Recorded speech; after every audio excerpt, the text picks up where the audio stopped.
Hello, hope you're having a good day and hope you had a good Christmas.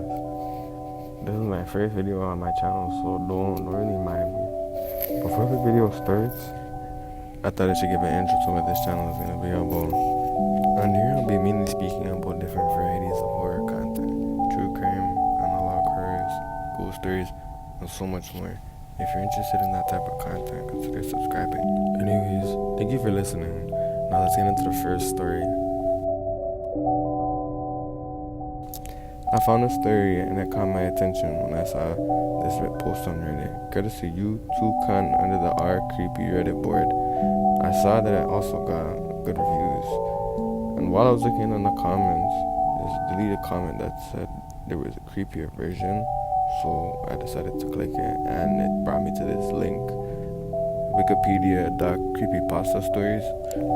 I'll leave all the links in the description below in case any of you guys want to go check out the original story for yourself. A Nancy's Goatman Story. B16. Be black and have family down in Alabama. They farm and own a huge amount of land down in Huntsville. Uncle owns a big house and a bunch of trailers they put out in the woods for hunting and camping. Down south cousins suggest that we go there to camp. Knowing I'm a city kid from Chicago, so they tease that fuck out of me. Collect food, kill a pig and some chickens are necessary to camp for a few days. We get to camp and it's obviously something is weird. Air has this weird electric smell, like right before a storm, like ozone. We think nothing of it and unpack and go down to the little creek to swim for a few hours. All of a sudden, some older white guy and white teenager come out of the bushes. He has a shotgun in the crook of his arm and says hello and asks us what we're doing this far back in the woods. We tell him about my uncle, who he knows, and says we're out camping. He tells us we need to be real careful out here and stick together because there was a big animal in the woods. His son, who is my age, asks if he can stay and hang out with us. He says okay. Now after this part of the story, that whole entire first half was written in green texting, so he ends up changing the format and ends up just writing the whole entire story. So we end up playing football, dicking around with me. There's a white kid, Tanner, 5 of my cousins, then 4 of their friends. In total, there were 5 girls and 6 boys. We were all around 15, 17. We ended up just dicking around day away. Eventually, we head back to the camp and pull out some stuff for a campfire, even though the trailers both had kitchenettes. Tanner says that his family's property sits up against Uncle's. He wants to run home and ask his dad if he can come stay out camping with us. My cousin Rooster says he's going with him since it's going to get dark soon. One of the girls also wants to tag along. It's about 7 o'clock and it's starting to get pretty dark. They grab flashlights and take the trail toward Tan's property. The rest of us chill. We make some s'mores, drink, and kiss on the girls. About 30 or 40 minutes later, there's the smell of the ozone again. You can notice it over the scent of the fire we had started. This really nasty coppery smell, like right after you had a nosebleed and it stopped. It wasn't exactly like dried blood, but it was like that metallic back of your throat smell. We immediately think that's some kind of electric malfunction, or that someone left a hot plate on, or some shit. We search the trailer and nothing's on, but we can all smell it. All of a sudden, we could hear people booking it down toward the path towards us. Rooster, Tan, and the girl all come running into the clearing, out of breath, and they don't even break stride. They all run into the trailer, right where the fire was. We all get the fuck out of there into the trailers. We end up calming down. Even Rooster is crying his fucking eyes out at this point. All the while, the fire is guttering lower and lower, so my cousins say fuck it, and are about to go outside to get the generator out of the shed between the trailers. Fuck no. Lock the front door. Ain't nobody else going outside. He's been crying too. His eyes are bloodshot and puffy, and his pants are dirty as shit. He goes on to tell us that they went up to his house. His father said sure, he could go out camping, but to make sure they were careful on the way back, and that maybe they should take out one of the hunting rifles just in case. Evidently, Tanner had seen something in their yard a few days before. One of their pigs had been ripped up and been eaten in half. They assumed it was just some big cats or coyotes, even though they don't usually fuck with all live animals. Tanner went upstairs, packed the stuff, and told his dad they would be okay without the rifle because coyotes avoid people. Then they started walking back toward where they were camping. Rooster finally stopped crying and shaking.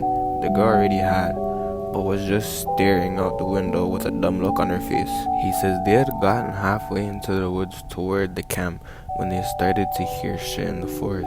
It was almost pitch black by this time, so they weren't sure at first what the fuck it was. First girl said that she had heard something in the bushes right off the trail. They all beamed their flashlights over there, and there was something standing in the woods in a little hollow.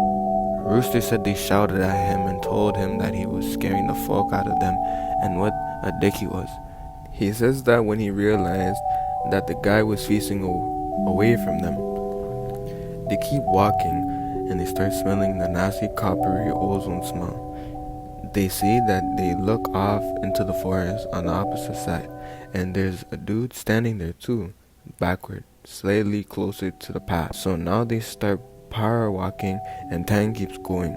I should have taken a fucking rifle. As they're telling the story, the smell is still super strong, even inside the cabin. They say that after they started walking faster, a kind of slow gibbering had begun coming from both sides of the forest. As they booked it back to the trailer, the girl said she flashed her light out to the side of them and saw something jerking itself through the woods. The gibbering just got out louder and louder, and when they could see the light from our campfire, something had come out of the woods about 40 yards behind them onto the track. Then they just flat out ran as hard as they could to the trailer. So we're all facing the woods, and we're assuming at this point it's some rednecks or something trying to fuck with us. All of a sudden, my other cousin, Junior, starts going on about how he went to school with a native kid that was telling him about the Goatman or some shit. We promptly tell him to shut the fuck up because we don't need any spooky talks right now. Keep in mind, I didn't know this back when I was 16, so my cousin is going, the Goatman's going to get in and fucking get us. The girls are terrified, and my cousins and I are all fucking trying to figure out if it's just some hillbillies or an animal. All of a sudden, the smell just goes away.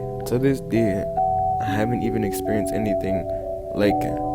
Obviously, smells usually fade away or lessen, but it literally was just there 1 second and not the next.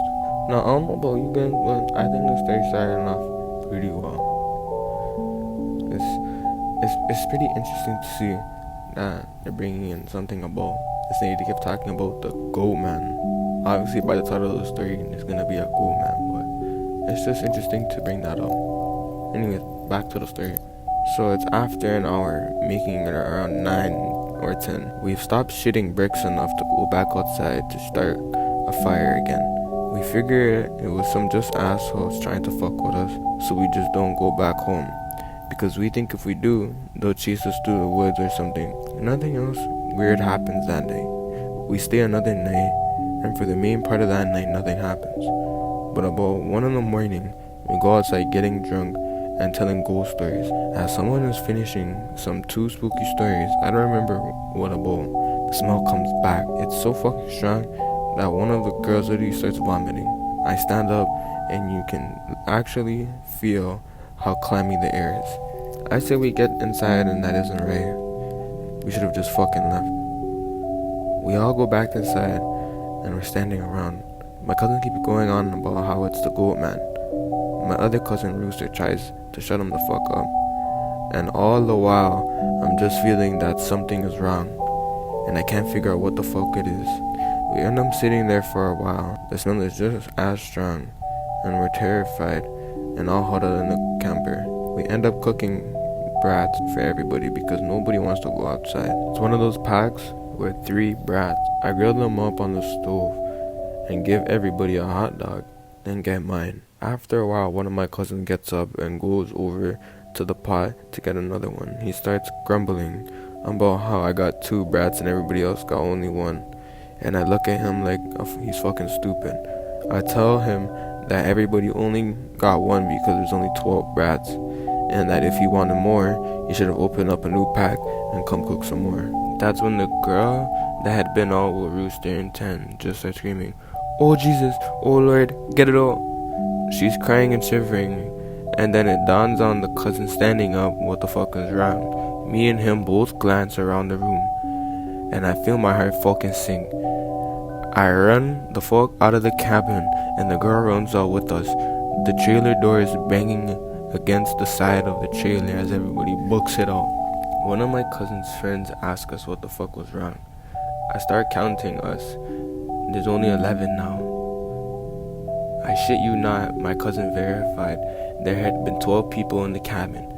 But being that everybody didn't really know each other well, nobody had noticed the whole fucking time that there was an extra person. And then I realized earlier that I had kind of noticed something was off.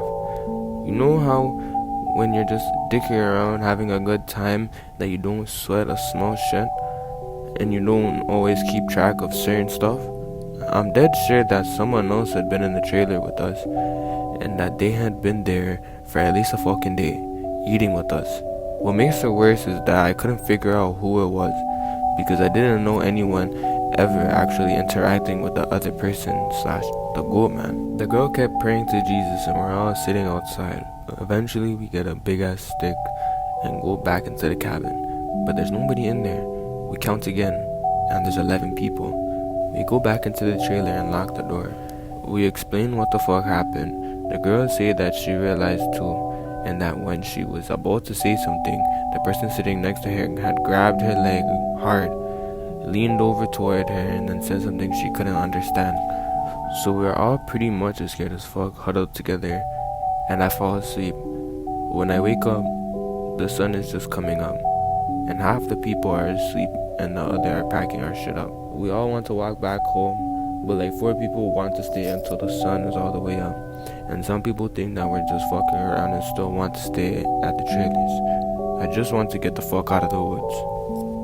This girl name was Kira, that one the Goatman had touched. Anyway, I asked her if she really thinks it was something bad, and she said she just wants to go home and that she doesn't want to be out in the woods alone for another night. So we decided to split up. The 4 that want to go can go, but I have to stay because I have the keys to the cabin and it's my uncle's, and I have to lock up. I'm super pissed at this point because I feel like people aren't taking this shit seriously, and I definitely didn't want to be out in the woods for another night. I spend the rest of the day trying to convince the rest of the people, now 4 girls, 4 guys, to get the fuck out of the Dodge. Tannen leaves with them to get a rifle and says he's going to be back, so there are just 7 of us left by 4 p.m. Around 5 p.m. he hasn't made it back yet, and we're getting extremely fucking antsy.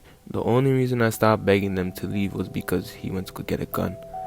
About 5:30 p.m. or so, the one cousin that did stay says that the girl Kira is outside. We all look outside, and sure enough, she's standing by the fire pit with her back at the cabin. I'm thinking to myself, if she was so fucking scared, why the hell would she come back? And then I get this nasty feeling in my gut. Keep in mind the whole time the carpet smell had been gone. Now I realize I can smell just a twinkle of it. I say this to the rest of them, everybody, and these are the people that wanted to stay in the fucking woods after we had the goddamn Goatman in our midst. I say this to the rest of them, everybody, and these are the people that wanted to stay in the fucking woods after all. We had the goddamn Goatman in the midst. He's laughing at me and asking if I set this up to scare them. I'm looking at them like, I'm not fucking bullshitting you at all right now. I asked them, why the fuck would I play like that? So one of the girls goes outside to get Kira. She gets halfway to her and stops cold. Kira starts heaving. I don't know how the fuck to describe it. Sort of like if someone with their back turned was laughing without actually making any sound. It was the fact that made me realize there was not a fucking sound in the whole woods. It was dead silent. This was last September, so it was fairly hot at the time, but super chilly some days too. And you could usually hear big ass geese honking or some kind of birds or squirrels chit chatting. I step out the door and tell the girl to come back in the fucking trailer right goddamn now. She needs to get back up into it, and we need to lock the fucking door. We pull all the shades except one and put a guy there in a chair to watch Kiara. She stands there for another 20 minutes or so. Eventually the guy turns to say she's still there, and there's a huge fucking bang at the door. We all jump the fuck up and scramble around the living room of the trailer. The banging is super fucking loud. My cousin is holding one of the girls, and the two other are kinda giggling with nervous laughter. And me, the other two guys are shitting bricks.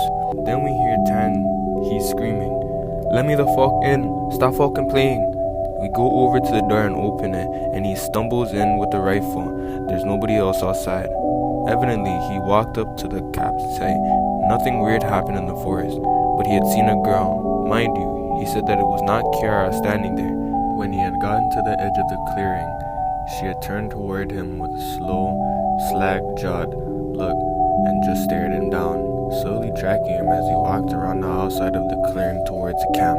He said it wasn't until he was almost halfway to the trailer and he'd realized that she had gotten closer to him. It started off by the fire, and without even seeing him move, she had turned, itching closer. He said that he just ran the rest of the way back to the cabin, thinking it would be open. When he got back to the door, it was locked. He turned, and it was about half the distance to the door. He looks around the room and gets super pale. He pulls me to the side and whispers in my ear, "You know there were only 7 of us in here, right?" I get that feeling when your stomach drops to your nuts. It had been back inside the trailer while we were sorting out who was going where and when. We all went outside to talk earlier that day. It just slipped right back in. We look out the window and there's nobody there. So we recount, and then I go over to ask everyone how many people were here earlier, and everybody says 8. I say, "Well, how many are here now?" They all do the count and realize there are only 7 people in the cabin. Tan had brought back a couple boxes of ammo and his rifle. He had told his dad that there was some kind of animal in the forest because he didn't think he would believe him if he said it was a Goatman. He says that his cousin is supposed to come down in a few hours, that in the morning we can all go back to his place and his cousin will drive us home. Now I'm really fucking terrified, but at least I feel better because we can be in America and shoot the fuck out of whatever it is that comes back. But then my cousin gets into a huge argument with one of the girls because she thinks that I'm trying to be funny and prank them. She gets really scared and thinks I'm not funny. He keeps telling her I'm not that kind of person, and she says, "Well, now what do we know? That girl wasn't just Tanner in a wig, or if it's really the Goatman, how do we know that this is the real Tanner and the Goatman just didn't kill Tanner in the woods and didn't take his gun?" So we get into a huge fucking argument about this, where me and Tan are like, we could seriously be in danger because at very least someone has been sneaking themselves into our fucking trailer without us knowing, mingling with us, and at worst, something bad in this forest is fucking with us. One of the girls is crying and saying she wants to go right now, and we're trying to tell her we shouldn't because none of us are walking through the woods in the middle of the night. At this point, the sun is starting to go down. It's getting a little cloudy out. We eat something and turn the radio on for a while, but we can't really get a station out there with anything decent. So we turn it off at about the time that Tan's cousin shows up. He was like 19, I think. Now the sun is just barely over the horizon, and he's one of the heavy-duty lantern flashlight and another rifle. He walks up to the trailer when we whisper to Tan, asking if he's sure that's his cousin. He says yes. The guy looks behind him and all around the camp, then walks in. He kind of glances at us and looks a little confused, and he says, "Where's your other little buddy at?" I figured she would meet up at the cabin. Is she a little slow or something? He also asked whether we had been cooking blood in the cabin because it smelled like blood and hot pans all the way up the trail. We're all like, fucking nope. We asked him what the fuck he's talking about with the girl he saw. He had come down the trail Tan had been using and found one of you guys' buddies standing in the middle of the trail looking at him slack-jawed. He had asked her a bunch of questions, but all she did was just look at him. Then she smiled, and he said he kept walking. She couldn't seem to keep up with him, and kept lagging a little behind. He said he asked her if she was hurt or something, and if she needed any help, but she had continued to stare. Eventually he turned around a bent trail, but when he went back to see if she was okay, the trail was empty. He'd assumed she had taken some other shortcut through the woods to our trailer. We tell him the whole story of what's been going on. I half accepted him to say we were full of shit, but I just listened and then sat down on the couches in the living room. Tanner's cousin gets back to the girl. He says that when she had trying to lag behind him, it had kinda weirded him the fuck out, so he tried to keep her in front of him. But no matter how slow he walked, she was always laggy a little behind. He smelled this nasty smell, and it got stronger as he got to the camp. Eventually it got really strong. She had said something really low and he didn't catch, and when he had turned around, she had been right the fuck up on him. He stepped back from her. It was at this point that he had asked if she was okay. If she wasn't, he offered to carry her back the rest of the way. She just kept staring. He said he reached out for her as to grab to her on her shoulder, but he must have misjudged the distance because offside where he had put his hand, like she moved while he was looking dead at her. So at this point, we know this shit's real. Unless Tan is playing a joke, which we can tell he's not because he's almost pissing his pants. They loaded up their rifles, we eat some more, and we just kinda stood around about until 11. To this fucking day, every time I think about this, I really pray to God that it's some huge prank that my cousin played on me and just never revealed, so I wouldn't shit myself for the rest of my life. At around 11, the sink of copper turned into an actual gross blood-like smell, like cooked blood and synced hair. Tan and his cousin Reese got the fuck instantly and grabbed the rifles. There's like a half knocking, half crawling at the door, and I shit you not, there's this voice. It sounds like when you see those YouTube and cat dogs whose owners teach them how to talk. It says, this halting, weird toned voice, let me the fuck in, stop fucking playing. It made my fucking nuts creep up against my body, and one of the girls just starts crying and calling Jesus. It was so fucking obvious, not a person talking. I didn't have the right cadence. That's some shit that I never realized until that moment, but all people have a certain cadence when they talk, no matter what language. All people have a certain kind of rhythm when they're talking. This shit didn't have any kind of cadence or rhythm. One of those YouTube cats. That's what the fuck it sounded like outside the door. It sounded like this almost just not funny. Sorry for being tangent, but if you can't imagine how this shit sounded, then you can't imagine how the fucked up this whole situation was. So now I'm in full on terror mode. We keep yelling outside, who is it? Stop fucking around, man. And it's just keep saying in, or let me the fuck in, for at least almost 15 minutes. Then the smell goes away for a while, and for the next hour or so, you can hear someone basically creeping around the woods and shit every couple minutes. It comes back to the door saying something. Finally, the smell fades away around 2 in the morning. Reese says, man, fuck this. Opens the door and walks outside with his rifle. He fires a shot into the air and says something to the effect of, in the name of Jesus Christ, go away. He fires 2 more shots, and then from the woods, right up against the river across the trailer, it sounds like something slowly gibbering and hooting. Then it starts screaming, and it almost sounds like a woman and a cat in a bag screaming together. Like I seriously have never heard any shit like that. We can hear the brushing over the way to start shake. Reese fires over the tree line and then starts backing up into the building. We lock the door and we can hear this shit kneeing and screaming. Reese says something had come out of the bushes super low to the ground and was crawling toward the cabin he had shot at. Pretty much that was how the rest of the night went. Literally constant screaming for the rest of the 2 hours and shit moving out of the tree line. But it never came back up to the cabin until everyone had finally fallen asleep. Tan had been sitting in the chair watching the door with his rifle. Nobody else heard or saw this, and he told me 2 days later after the whole thing was over. He said he had been nodding off after the screaming and noises finally stopped.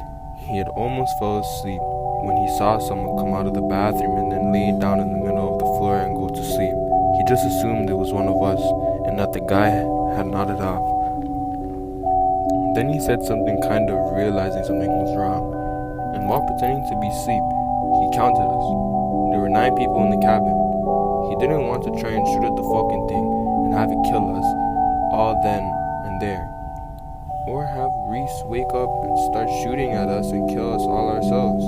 So he just stayed awake all night, pretending to be asleep. He said sometimes it would stand up and kind of do this weird jittery thing, or heave like it was a laugh, but then it would lay back down. The story closes pretty weak, because from my perspective nothing happened. When we woke up, I noticed that Tan was a little jittery, and that he was avoiding looking at all of us. But we ate some breakfast, packed up, and started walking to his house. He stayed last in the cabin and said he'd lock up and bring me my uncle's keys. He told us to just start walking and he'd catch up, which I didn't really want to fucking do. We got up a little to the path, and when he came running up, we just jogged back to his house. His cousin took us home. There was a window in the bathroom. Tan had gone back to lock up and looked in there. We were too stupid to lock screenless window, and it was fucking up when he went up there. I'm guessing it had been doing that all along, waiting for us all to fall asleep or slip up and get in all among us. It walked with us all the way to the goddamn house, and then he said it lagged to the back of the group and looked at him dead in his eyes before walking into the woods. No, I can't lie. The story kind of ended off like kind of soft. Like, I feel like the ending could have been a little bit better. But if this story is really true, as the writer likes to see it, then I guess this is the ending that's better to happen rather than everybody else is dying in that whole entire situation, because that just be cooked. Anyways, thank you for watching. I hope you guys have a great day. If you enjoyed the video, please like, comment, subscribe. What you want to see next in the next video. Reddit was posted 9 years ago, so I thought this was a pretty good story. Give it an 8 out of 10. And I'll just see you guys later.